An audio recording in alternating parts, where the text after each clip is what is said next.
बघा, माझ्याकडे ज्या अपात्रतेच्या याचिका या प्रलंबित होत्या त्या संदर्भातला निर्णय मी आज दिलेला आहे। हा निर्णय अत्यंत शाश्वत आणि सस्टेनेबल असा निर्णय आहे। हा रिझन निर्णय आहे।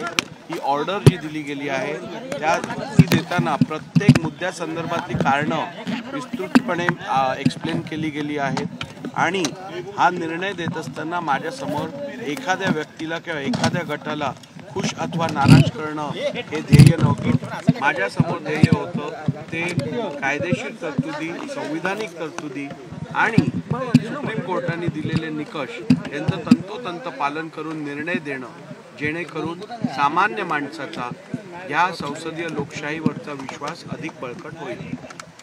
Sir, you will be saying very clearly that either the disqualification of their MLA should have happened, or they should have been recognized as a party. I do not pay heed to baseless allegations. Kindly point out which part of my order is erroneous. Don't make blanket allegations. I have already told you that my duty was to recognize prima facie which is the political party, original political party. Based on that, I had to decide which is the whip which will be applicable, and thereafter I had to also see whether the whip has been adequately and properly served. Now all these three filters, unless they are cleared, I cannot declare any individual member to be disqualified, and therefore an appropriate decision has been taken in case of MLAs of both the sides. Kindly peruse the order. There's no point making broad and baseless allegations. You have to substantiate the allegations which you are making.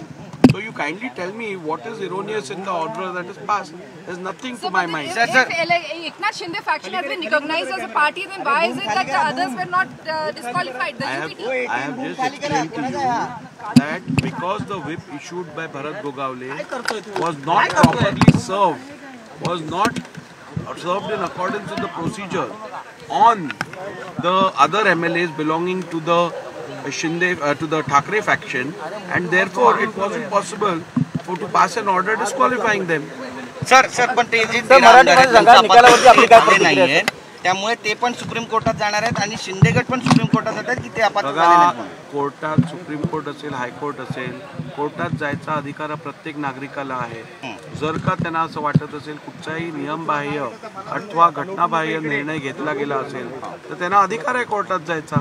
परंतु कोर्टात गेले किंवा याचिका दाखल केली म्हणजे काय मी दिलेला निर्णय चुकीचा नव्हे, तो चुकीचा ठरवण्यासाठी त्यात काय त्रुटी आहेत, तो कसा चुकीचा आहे हे सिद्ध करायला लागेल। आम्ही जनतेच्या न्यायालयात जाऊ असं म्हणतात उद्धव ठाकरे, आणि त्यासोबतच तुम्हाला सुद्धा ते न्यायमूर्ती गुन्हेगारांच्या घरी जातात असं सुद्धा त्यांनी टोला लावला। बघा, मॅच फिक्सिंग असं म्हणतात।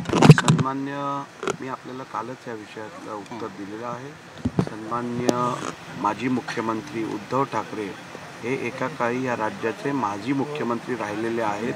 त्यांना हे नीट स्पष्ट माहिती असायला पाहिजे अध्यक्षांच्या जबाबदाऱ्या काय असतात, काम काय असतं, कर्तव्य काय असतं। अध्यक्षांकडे विधिमंडळ बोर्डाची कामं असतात ज्याच्यावर मुख्यमंत्री पण सदस्य असतात। त्यांच्या संगनमताने विधिमंडळाच्या बोर्डाचे काही निर्णय घ्यायचे असतात। मी स्वतः एक आमदार आहे, माझ्या विधानसभेतील महत्त्वपूर्ण प्रश्न मला मुख्यमंत्र्यांबरोबर चर्चा करायची असेल तर असं कुठच्या कायद्यात लिहिलेलं आहे किंवा असं कोणी सांगितलेलं आहे की अपात्रतेच्या याचिका जर का आपण सुनावणी घेत असाल तर आपण आपल्या इतर जबाबदाऱ्या पार पाडू नयेत। मी आमदार म्हणून माझ्या जबाबदाऱ्या आहेत, विधिमंडळाचा अध्यक्ष म्हणून बोर्डाच्या माझ्या जबाबदाऱ्या आहेत। त्यामुळे उद्धवजींना या सगळ्या गोष्टी खरं तर माहिती पाहिजेत आणि त्यांनी केलेलं वक्तव्य का केलं हे त्यांनाच माहिती आहे। परंतु कदाचित माझ्या निर्णय प्रक्रियेवरती एक प्रकारचा दबाव टाकायचा एक प्रयत्न असेल म्हणून कदाचित सातत्याने त्यांच्याकडनं आणि त्यांच्या इतर हितचिंतकांकडनं अशा आरोप केले जात असतील। मला एक गोष्ट तुम्ही सांगा, यापूर्वी ठाकरे गटातले अनेक आमदार ज्यांच्यावर याचिका दाखल आहे, ज्यांच्या विरुद्ध याचिका दाखल आहे, त्यांनी माझी येऊन भेट घेतली आहे, माझ्याशी अनेक विषयांवर चर्चा केली आहे।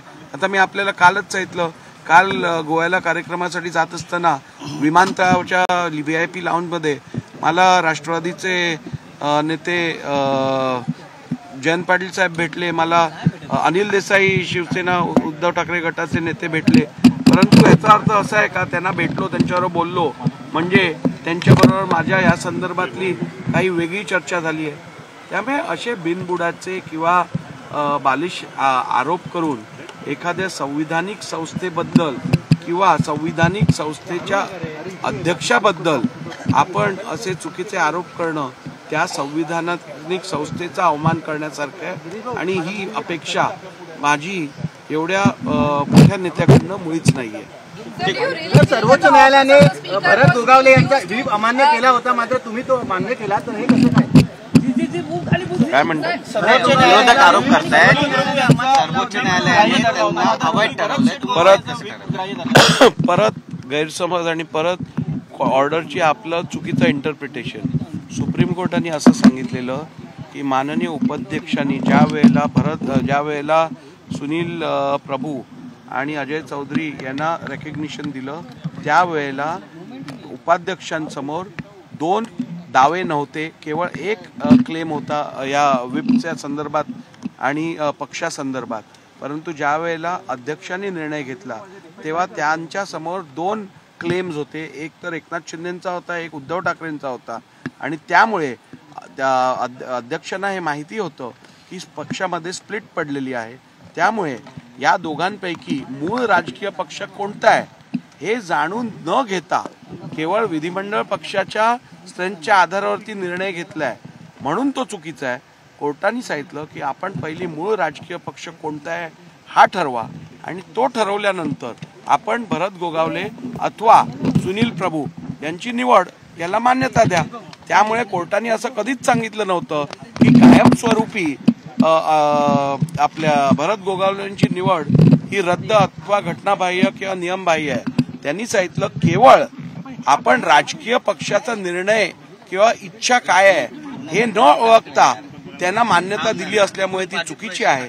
त्यामुळे कोर्टाने आपल्याला पहिली राजकीय पक्ष कुठचा आहे हे ठरवायला सांगितलं, त्यानंतर आपल्याला सांगितलं की त्या आधारावरती तुम्ही व्हिप कुठचा आहे हे रेकग्नाइज करा, कारण व्हिप हा राजकीय पक्षाचा ऍप्लिकेबल होतो आणि ते सगळं आपण ही संपूर्ण कारवाई करून आपण आजचा निर्णय घेतला असल्यामुळे तो कोर्टाने दिलेल्या निकषांच्या अनुषंगाने आणि त्याला बांधील राहूनच घेतलेला निर्णय आहे हे मला आपल्याला सांगायचं.